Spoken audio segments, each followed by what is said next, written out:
Hello दोस्तों, आज की इस वीडियो में हम देखेंगे जो हमारा एक सिस्टम होता है उसको कैसे रिपेयर किया जाता है। ये एक जो कस्टमर का सिस्टम हमारे पास आया है, कस्टमर ने बताया कि इसमें जैसे ही सीपीयू को ऑन करते हैं तो इसके फैन घूमते हैं। ठीक है, ये जो प्रोसेसर का फैन होता है और एसएमपी का फैन है ये काम करते हैं, लेकिन जो हमारी डिस्प्ले है उस पर नो सिग्नल दिखा जाता है। तो दोस्तों आज की वीडियो में हम यही देखेंगे कि जो नो डिस्प्ले की प्रॉब्लम होती है, सिस्टम में नो डिस्प्ले की प्रॉब्लम है। ठीक है, उसमें कुछ भी खराब हो सकता है, आपके प्रोसेसर भी खराब हो सकता है, रैम भी, और या बोर्ड पे कोई फॉल्ट है या फिर एसएमपी में भी प्रॉब्लम हो सकती है। ठीक है, तो नो डिस्प्ले के फॉल्ट को हम अगर सिस्टम में आ जाता है तो उसको कैसे सोल्व करेंगे। दोस्तों सबसे पहले हम जो सीपीयू है इसका साइड का ये कवर खोल लेते हैं। ठीक है,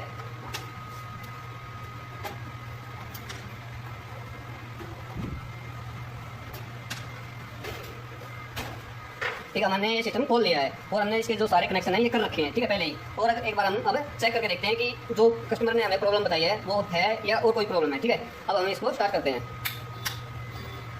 ये स्टार्ट कर दिया। ठीक है,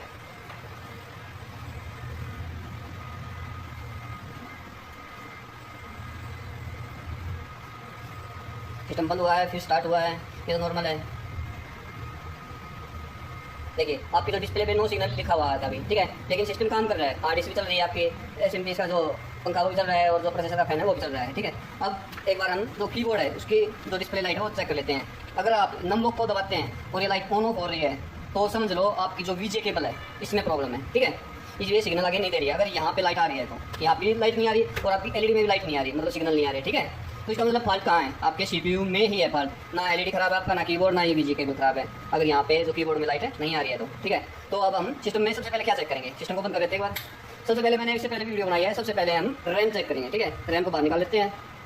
ठीक है, इसको सबसे पहले हम साफ करेंगे रबड़ की मदद से। ठीक है, ये रैम हम इस इरेजर की मदद से साफ करेंगे। इसके ऊपर क्या होता है, ये जो पॉइंट दिखाई दे रहे हैं आपको, इन पे कार्बन जम सकता है। ठीक है, इनको हम ऐसे ऐसे साफ कर लेंगे। ठीक है, सबसे पहला पॉइंट है हमारा रैम साफ करने का। उसके बाद ही हमें वो कुछ चेक करना है, क्योंकि ज़्यादातर इसी में कार्बन जम जाता है रैम पे और आपका जो सिस्टम है वो डिस्प्ले देनी बंद कर देता है। सबसे पहले हम यही चेक करेंगे।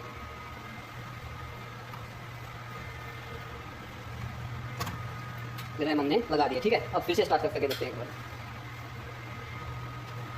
सिस्टम ऑन हो चुका है। ठीक है, सिस्टम बंद हो गया, अब फिर स्टार्ट होगा, फिर से स्टार्ट होगा। ठीक है, अब एलईडी में देखना आप, नो सिग्नल, रैम का फॉल्ट नहीं लग रहा है इसमें। फिर भी हम एक बार और चेक करते हैं। जो रैम है हम दूसरे स्लॉट में लगा के देखते हैं। आपको शुरुआत में बिल्कुल एबीसी से चेक करना होता है सिस्टम। ऐसा नहीं है कि सीधा बोर्ड खोल कर बैठ जाओ उसकी रिपेयरिंग करो, ऐसा नहीं है। हम शुरुआती दौर में जो एबीसीडी सीखते हैं उसी से हमें सिस्टम की रिपेयर करना होता है। ठीक है, अब दूसरी स्लॉट में चेक करेंगे एक बार लगा के। ठीक है, अगर आपकी सिस्टम नहीं चलता है तो हम दूसरी रैम से इस सिस्टम को चेक करेंगे, शायद क्या पता हमारी रैम खराब हो गई हो। ठीक है, एलईडी में देखना यहाँ पे नो सिग्नल। अब भी हमारा जो सिस्टम है वो स्टार्ट नहीं हुआ है। एक बार हम दूसरी रैम से इस सिस्टम को चेक कर लेते हैं। ये रैम दोस्तों हमने बिल्कुल चालू सिस्टम से निकाली है। ठीक है, अब इस सिस्टम को हम इस रैम से चेक कर लेते हैं एक बार। ठीक है,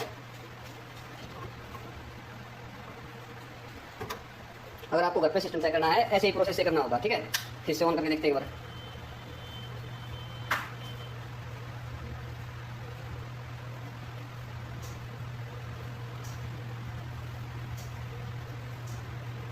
नो सिग्नल आ रहा है यार, इसका मतलब आपकी ये रैम ओके है। ठीक है, अब फॉल्ट आपका कहाँ पे मिल सकता है ये चेक करेंगे।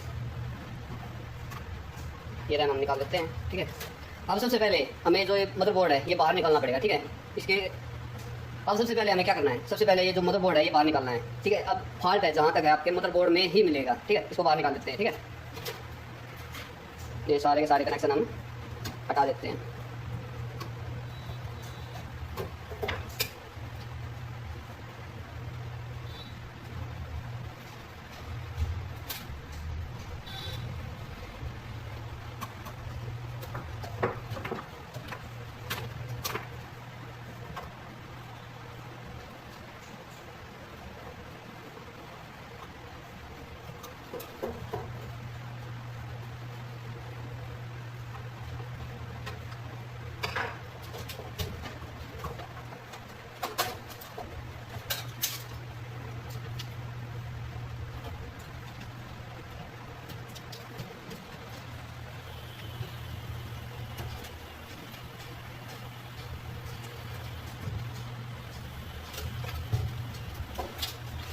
ये मदरबोर्ड अब हमने बाहर निकाल लिया है।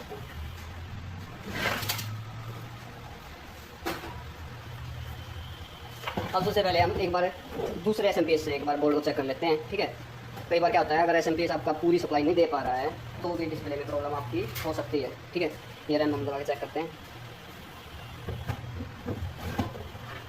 एक छोटी ही प्रॉब्लम ही आपका जो डिस्प्ले में प्रॉब्लम कर सकती है। ठीक है, एक छोटी छोटी प्रॉब्लम पे आपको शुरुआती दौर में ध्यान देना जरूरी है।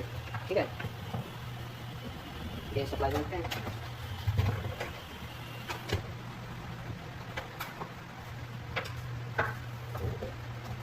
ये सीपीयू की सप्लाई है, ये रह गई है, ये लगा देते हैं। ठीक है, अब इसको ऑन करके देखते हैं। जो ये पॉइंट दिखाई दे रहा है आपको, देखो ये यहाँ पे ये ऑन ऑफ पॉइंट है, इन दोनों को जैसे ही शॉर्ट करेंगे हम, ये ऑन हो जाएगा आपका सिस्टम। ठीक है, अब देखते हैं भाई।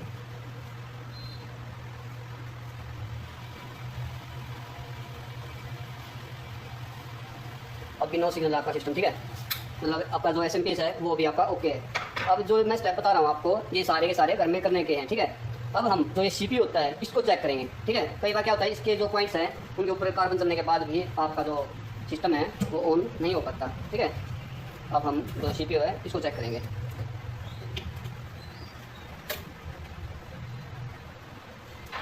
ये हमने हमारा प्रोसेसर है वो निकाल लिया। ठीक है,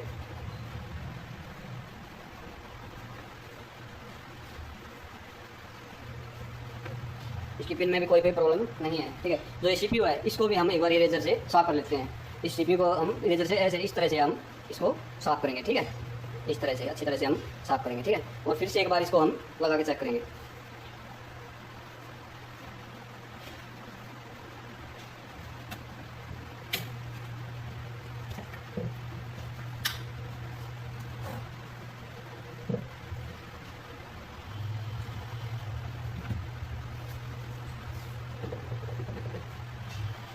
सीपीयू भी आपका गर्म हो रहा है। ठीक है, जो प्रोसेसर है गर्म हो रहा है, लेकिन डिस्प्ले अब भी नहीं आ रही आपकी। ठीक है, अब हम क्या चेक करेंगे दोस्तों। अब हमने जो ये मदरबोर्ड है इसकी रैम चेक कर ली, रैम में फॉल्ट नहीं मिला हमें। प्रोसेसर चेक कर लिया, प्रोसेसर में फॉल्ट नहीं मिला। ठीक है, और हमने एसएमपीएस बदल के देख लिया, जो सिमस बैटरी ये भी निकाल के देख ली, लेकिन बोर्ड में डिस्प्ले नहीं आ रही है। ठीक है, तो अब हम बोर्ड को एक बार कार्ड से चेक करेंगे। ठीक है, ये हमारा कार्ड है। ठीक है, इसको एक बार हम कार्ड से चेक कर लेते हैं, इसमें क्या प्रॉब्लम शो कर रहा है। ठीक है,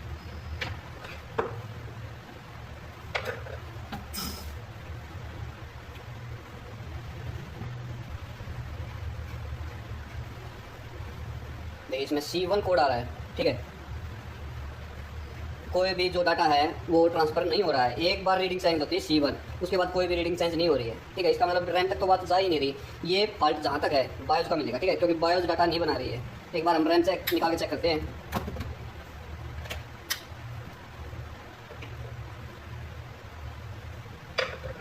जीरो जीरो C1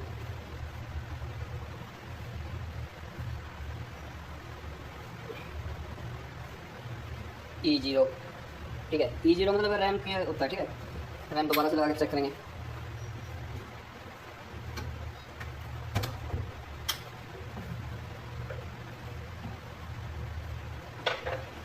C1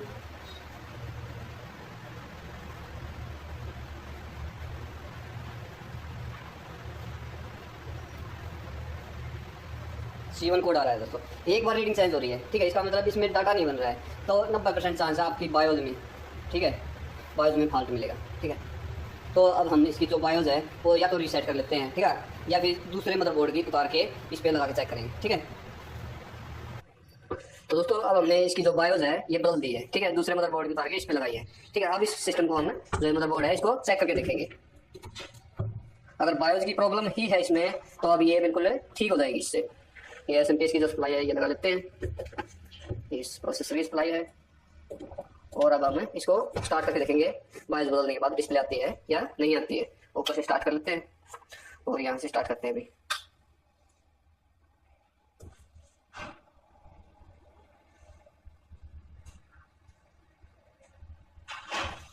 दोबारा से स्टार्ट हुआ है। ये हमारी डिस्प्ले आ गई दोस्तों, देखिए बिल्कुल ठीक ठाक डिस्प्ले आई है। ठीक है, तो इस मदरबोर्ड में फॉल्ट था ना, तो इसमें रैम का फॉल्ट था, और ना ही इसमें प्रोसेसर का फॉल्ट था। ठीक है, और ना ही इसमें एसएमपीएस का फॉल्ट था। इसमें लास्ट में फॉल्ट मिला हमें बायोज का।